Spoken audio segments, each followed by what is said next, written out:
Hi, I'm Melanie Worrall. I'm the Director of Educational Technology Services at Inclusiv Education.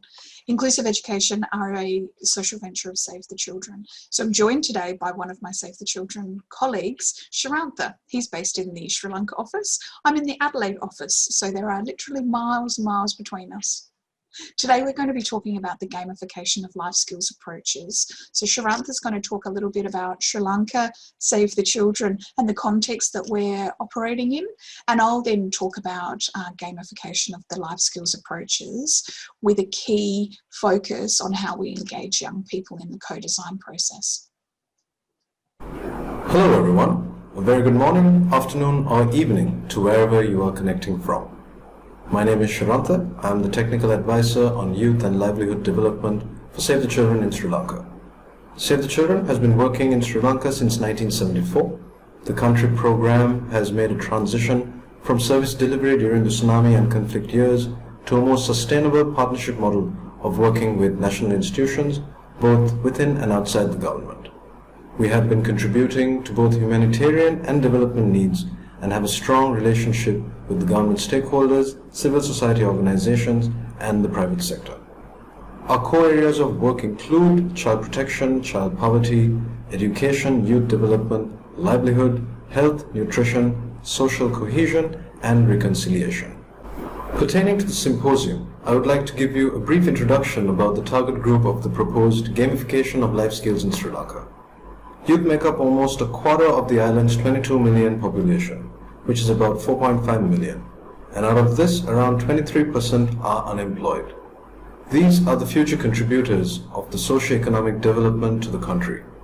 One of the key underlying reasons for this is because of the skills mismatch. A study done by the Eastern University in Sri Lanka in 2017 stated the level of satisfaction of employers with graduates is relatively low. The importance of both academic and professional qualifications are highlighted, but also the need to be complemented by strong soft skills. Many studies over the years identified practical skills, multitasking, computer literacy, communication, management, personal and problem-solving skills as the key deficiencies amongst youth. The present system of education in Sri Lanka does not equip children and youth with the necessary life skills to make a smooth transition from school to work. It is evident there is a gap between the existing skills of the youth and the skills that are demanded.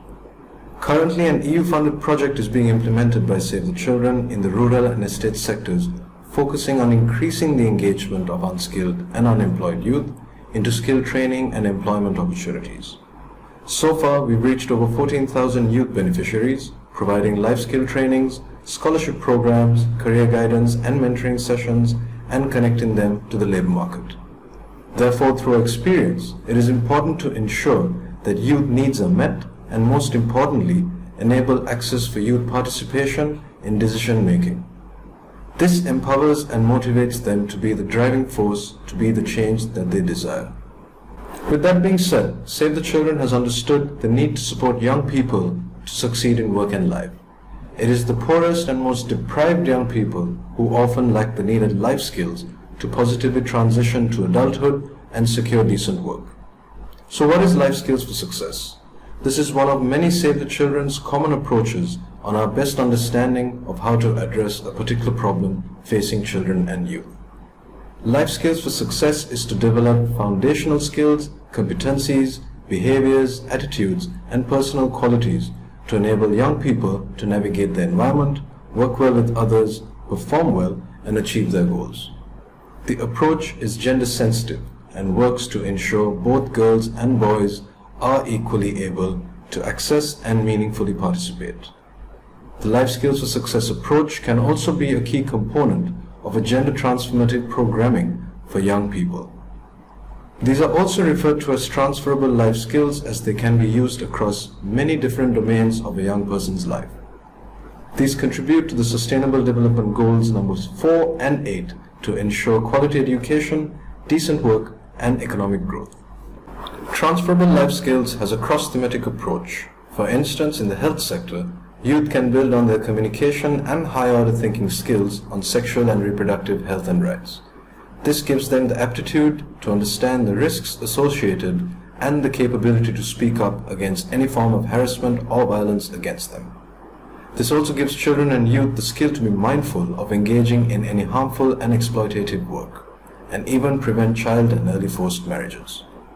Importantly, these life skills promote social cohesion as children and youth are able to understand and respect the different backgrounds to reduce inequality and increase tolerance for diversity. By building on these life skills and fostering young people's participation, it promotes confidence and self-esteem. This offers young people the chance to develop important decision-making and problem-solving skills, and most importantly, provides opportunities for both young people and adults to develop more meaningful relationships. This is what we want for the future generations of Sri Lanka. To better explain the gamification and technological application of this approach, I'd like to ask Melanie to take the floor. Thank you. So you can see that we have Save the Children has a strategic priority to enable the voices of children and young people to be included in the decision-making processes and platforms that affect their lives. So what we really have a need to do is to look at how we co-design with youth representatives, how we co-design a fun and engaging learning platform to raise awareness and knowledge. We know that when young people are engaged in design processes, the outcomes benefit from the engagement. So if we start from that point, let's have a look at what we know. What we know is that it's often challenging to get projects and approaches funded with limited evidence. So globally, Save the Children has evidence-based common approaches that are validated through monitoring and evaluation processes. However, even with research that an intervention has worked in other contexts, so for example, developed countries or mature infrastructure, there is a lack of funding for teaching and learning strategies that are developed with educational technologies with respect to specific interventions. So therefore, this leads to a bit of a circularity.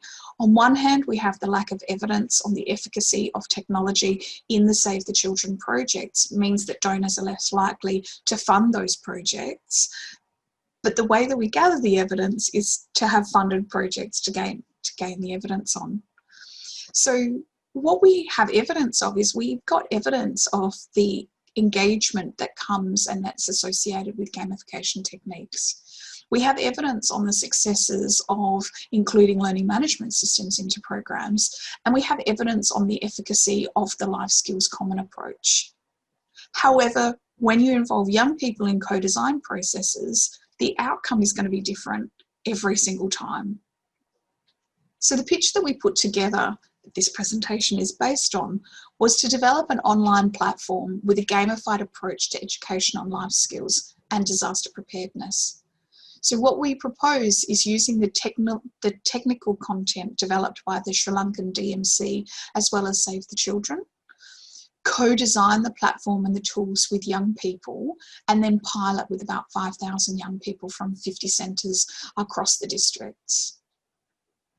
So what we propose is a program that includes both online and offline experiences, so both real life and virtual experiences. That uses fun and engaging approaches, so gameful approaches, and also gamification principles.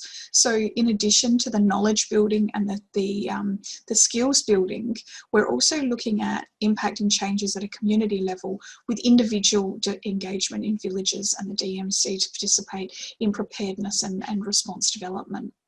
So thinking about the technologies, the Inclusive Learning Platform is the learning management system that we use. It's built on Moodle. So Moodle is a pretty robust open source platform. It has over 225 million users and 150,000 sites worldwide. It crosses about 240 countries. The Inclusive Learning Platform is a specific configuration that sits on top of a Moodle, which allows us to be able to operate in low bandwidth and intermittent internet environments. So it's optimized for that offline use. And then the third layer on top of that is the content itself. So we advocate for using engaging activities like H5P, which again is open source, to allow for that additional gamification layer. So what might the gamification of life skills look like? Well, it might look like the inclusion of game mechanics, so levels, badges, incremental achievement. It might look like the inclusion of game dynamics, so reward, status, competition. It might also look like the engagement with self-determination theory, where we include concepts of young people developing autonomy, competence and relatedness in a way of engaging them through motivation and other engagement. But the reality is we don't actually know what it would look like, because involving young people in co-design processes means that every single time we run a project, it could be different. So if we take it back to the technology slide that we had before, when we put young people at the center of those design processes, we know the learning management system, we know it's optimized for offline use, we know that we can build content, we know that we've got externally validated common approaches and really great relationships within Sri Lanka. When we put those things together and put young people at the heart of the design processes, and we truly understand what they want, what engages them, how do we engage them, what are they interested in, and what does fun mean, it's only then that we can ensure that our gamified programs will actually see impact. So by way of summary, we know that the Life Skills Common approach shows results. We know that gamification shows results. We know the tools and the technologies to put those things together.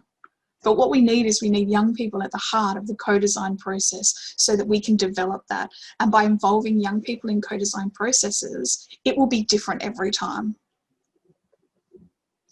So thank you very much for listening to our presentation. As I said, I'm Melanie Worrall. The company I work for is called Inclusiv Education. Our mission is to transform the lives of learners in excluded communities by increasing access to quality education and training through educational technology. And I welcome, if you have any questions or comments, that you please send us an email. It's info@inclusiveducation.com. And just watch the spelling of that. There's only one E between inclusive and education. Thank you very much for your time today, and we hope you have a lovely day.